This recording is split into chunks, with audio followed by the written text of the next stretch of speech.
fans, welcome back to day 19 of my 31 frightening days of Halloween marathon. Tonight we're going to take a look at 1991's Popcorn.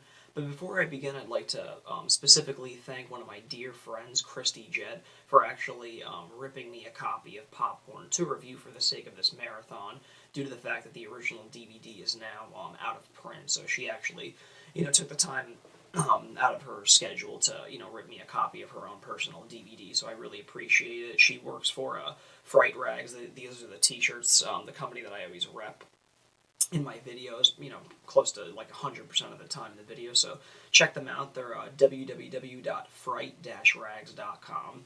So once again, thanks again to my dear friend Christy for ripping me this, this burned copy of Popcorn. So now the story about this film is it deals with a group of film students that are putting together an all-night horror-thon with a bunch of gimmicks included in between the three films that they're going to show. And in the process of, establishing this horror-thon, the main character, played by Jill Shalin, who many of you guys might recall from such, great films such as Cutting Class, Hot Moves, The Stepfather, and the 1989 version of The Phantom of the Opera, she begins to develop these nightmarish visions of just a really weird looking dude.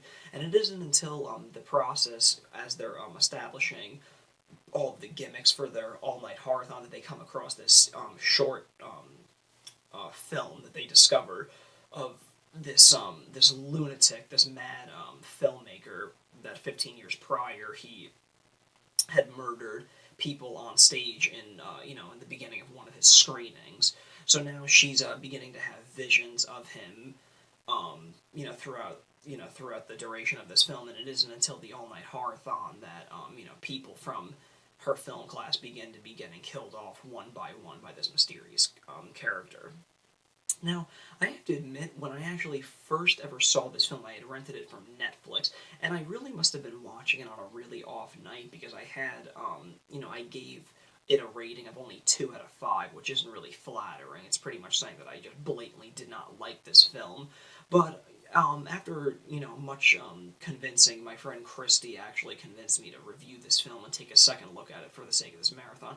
And I gotta say, I'm really glad that I did give it a second chance, because I think that my initial reaction to this film really had to do with the fact of me watching it on like an off night. I was just probably really tired, because if I had been watching this with, being completely alert, I would have, appreciated it the first time as much as I did this time. This film is a lot of fun. I mean, cheaply made, but it's still, a really fun time at the film. It's got, a really cool killer, great actors, and it's just got a really cool spirit. I mean, I've mentioned this in previous videos. I really dig that whole vibe of anything that has to take place in a theater, or concerning the making of films, or just has a real old, nostalgic throwback vibe to, old theaters or anything like that. Films such as Matinee, Ed Wood, The Majestic, things like that. And now Popcorn is one of those films that I will start lumping into that category. It's just got a really cool, popcorn movie type feel. I mean, it's just fun. That's the best way I can put it. This film is just really fun, and it's gone, highly underrated, which is odd, because, due to the cast, it's got, really cool casting that it would quench any horror fans' taste. As I had mentioned, the main actress in this, Jill Shalin, who many of you guys would remember from such films as The Stepfather and, Cutting Class. In addition, you also have Dee Wallace Stone playing her aunt in this, and of course Dee Wallace Stone needs no introduction. She's been playing, tons of genres over the years, including E.T., The Howling, The Frighteners, more recently Rob Zombie's Halloween. She's a great actor. And then, of course, you also have playing one of her film student friends, Kelly Jo Minter from A Nightmare on Elm Street 5, The Dream Child. So just those three casting choices alone, really show that this film's got a really strong variety. It's really cool. Now, like I said, it's just, this film has got a really cool vibe going forward. I mean, the majority of this film is set in the theater, and it's being showed over the course of this horror marathon that they're having, a triple feature. And most of the film, it's interjecting between the film that you're watching, but then also the films on the screen that the audience is watching. So it's really cool. It's these really low-graded B-movie horror films in black and white with such films as like Mosquito and The Stench. Just really cool, really B-movie feel. I mean, this film really captured specifically in the films that they presented that real really cool, old school vibe of B movies, which was really cool. It was just really, awesome to see that presented in this film. Not just some, really interesting facts for you guys. If anybody that has ever been viewed popcorn or have been, really big supporter of the film, there's scenes in this film where you see street performers performing reggae music, and then at one point in the film, the the lights in the theater go completely out at the hands of the mysterious killer in the film, and a band is brought on stage, a reggae band. So I'm sure many people must be wondering, well, why the hell do all these kids listen to is reggae? The reason for that is because this film was actually shot on location in Jamaica, which is really surprising. I mean, for a film of this stature, I mean, it's just it's a really surprising location to go and shoot a horror film of this nature in Jamaica. I mean, perhaps it was just maybe a good, price cut, and perhaps it was much cheaper there, but, I mean, upon viewing this film, if I hadn't have told you that, I'm sure nobody would have really noticed that this is Jamaica, but that absolutely explains, the usage of reggae bands in this film. In addition, the role that Jill Shalin actually plays was actually played for 3 weeks by a different actress by the name of Amy O'Neill. Many of you guys would actually remember her as the older sister from Honey, I Shrunk the Kids. So as to why she departed the production, I'm not exactly sure, but we did get Jill Shalin vacating the role that you see today.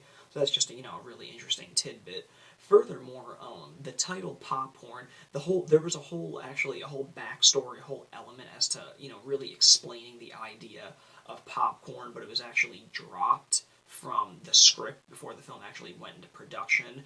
But the producers and the makers of the film really liked the title so much that they actually just retained the title but dropped the whole backstory as to explaining the whole relevance of the popcorn title. Still, nonetheless, great title for the film. Really, really solid. Now, all I can really say is, I mean, this is just really one of those really underrated films that really went unnoticed. It was, pretty much a box office disaster in the United States, which is really surprising because it really, I mean, it's not the best movie, but it certainly is not the worst. It actually did so bad that in many other territories and many other markets, it actually just skipped its run in first-run cinemas and was quickly downgraded to second-run and third-rate discount movie theaters, which I found really surprising. But nonetheless, this is a really fun film and definitely worth checking out if you guys are looking for something a little bit more underrated and something that you guys just may have never heard of and just slid through the cracks. Popcorn is certainly a film to check out this Halloween season if you guys are really craving for something different in your lives.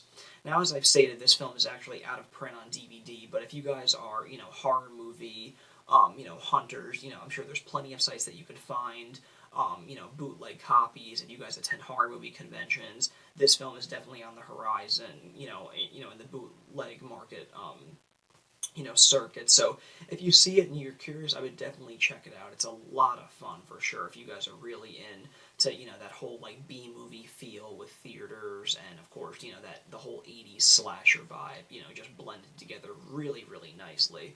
So I would, highly recommend this film to any horror film this Halloween season. As always, guys, thanks again for tuning in to my 31 Frightening Days of Halloween Marathon, and you can rest assured that tomorrow I'll be back yet again with another review. Thanks again, this is Frightener22.